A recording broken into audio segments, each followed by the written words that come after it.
একজন বিশ্ববিখ্যাত লেখিকা তসলিমা নাসরিন এত বছর পরে বাংলায় আসবে শুনে বামপন্থীরা কিভাবে ব্যঙ্গ করছে দেখুন একবার। তারপরে হবে অ্যান্টিবায়োটিক ডোজ। যেহেতু তসলিমা নাসরিন পশ্চিমবাংলার অধিবাসী নন, ভারতবর্ষের নাগরিক নন, বিজেপির কথা অনুযায়ী অনুপ্রবেশকারী হয়ে আবার না জানা আমি জানি না ঘুষপেটিয়ার তালিকায় কি তার নাম পড়বে? ওরা যে আইন করেছেন তাতে তো তাই দাঁড়িয়ে এসআইআর ঠেসাইআর নাম ছিল কিনা ভাবা যায় তসলিমা নাসরিনকে ঘুষপেটিয়ে দেওয়ার সাথে তুলনা করছে, তাকে নিয়ে এইভাবে ব্যঙ্গ করা হচ্ছে। তসলিমা নাসরিন ওনাদের কোন পাকা ধানে মই দিয়েছে বলুন তো? হ্যাঁ, মই তো অবশ্যই দিয়েছে, কারণ তসলিমা নাসরিন তার বইয়ের যে সত্যিগুলো তুলে ধরেছেন সেগুলো বামপন্থীদের হজমের যোগ্য নয়।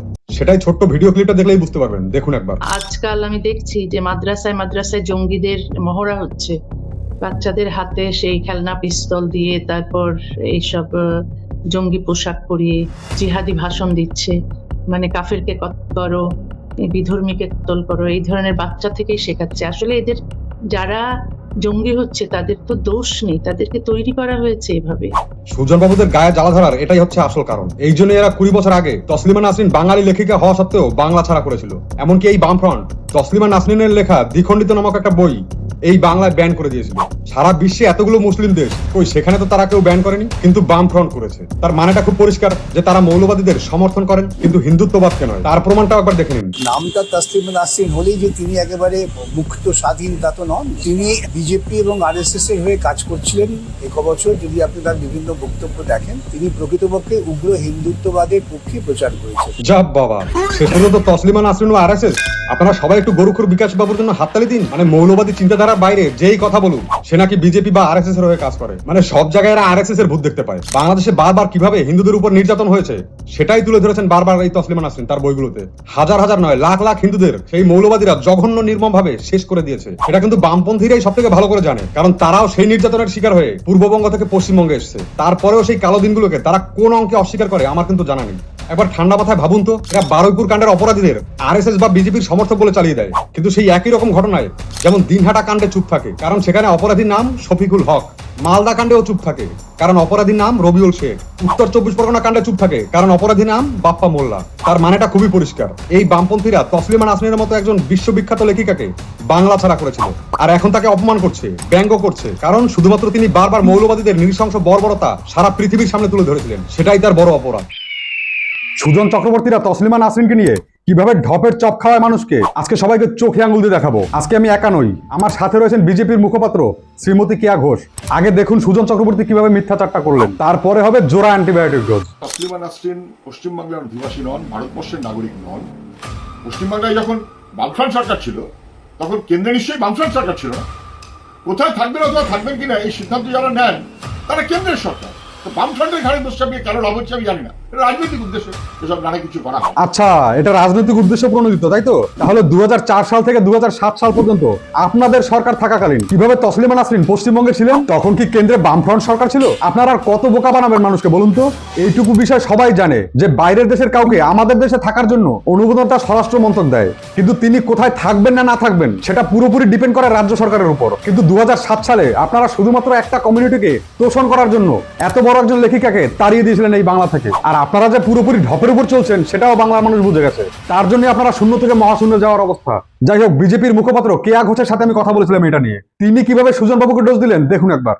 সুজন বাবুর কথাটা শুনলে এখন মনে হচ্ছে যেন ভাজা মাছটি উল্টে খেতে জানে।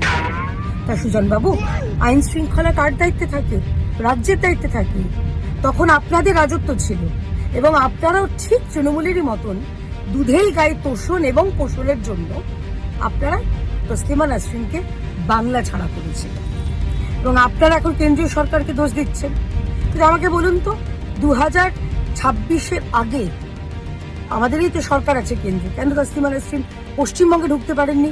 তিনি তো দিল্লিতে আছেন, ভারত সরকারের আন্ডারে ছিলেন, কিন্তু পশ্চিমবঙ্গে ঢুকতে পারেননি কারণ আপনাদের যে বি টিম মমতা বন্দ্যোপাধ্যায়ের সরকার, তারাও একই কারণে দুধেল গায়ে পোষণ এবং পোষণের জন্য তারাও পশ্চিমবঙ্গে তসলিমা নাসরিনকে আসতে দেননি।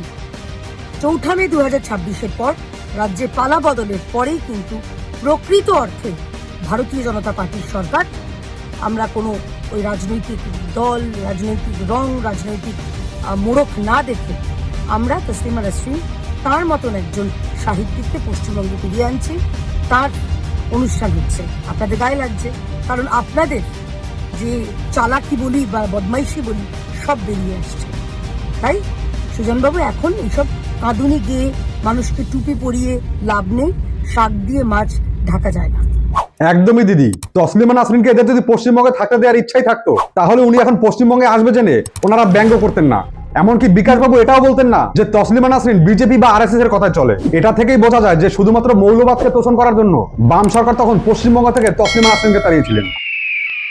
ভেবেছিলেন নওশাদ সিদ্দিকী অন্তত একজন যুক্তিবাদী এবং সৎ মানুষ, কিন্তু ঠিক সময়ে ঠিক তারও দাঁত নখ বেরিয়ে পড়লো। আগে দেখুন উনি তসলিমা নাসরিনকে নিয়ে কিরকম ফালতু কথাটা বললেন, তারপরে হবে অ্যান্টিবায়োটিক ডোজ। তসলিমা নাসরিন আসলে কি আমাদের জিডিপি বেড়ে যাবে নাকি? 200 ইউনিট করে যে বিদ্যুৎ ফ্রিতে দেবে বলেছিল, সেটা কি তো আপনার হয়ে যাবে? পেয়ে যাবো? আরে এটা কি ধরনের যুক্তি হলো? একজন বাঙালি লেখিকা বাংলায় ফিরে এসেছেন, তার সাথে জিডিপি বাড়া কমার কি সম্পর্ক? আর উনি কি তেলের দাম কমাতে বাংলায় এসেছেন? আজব লোক তো আপনি। উনি বাংলা কি বিদ্যুৎ ফ্রিতে দেওয়ার জন্য এসেছেন? না মানে আপনার এইসব যুক্তি কোথা থেকে মাথায় এলো বলুন তো? আপনি কি পেট্রোল পাম্প থেকে মদ কেনেন? তাহলে এখনো সাবধান হয়ে যান, পেট্রোল পাম্পে মদ কিনতে গেলে কিন্তু কেলানি খেয়ে ফেলবেন, মাথায় রাখবেন এটা। হ্যাঁ না, এই লোকটাকে না আমার একটু হলেও যুক্তিবাদী বলে মনে হতো, কিন্তু হঠাৎ করে এরকম গর্দবের মতো কথা বলার কারণ কি বলুন তো? নাকি গাত্রদাহ?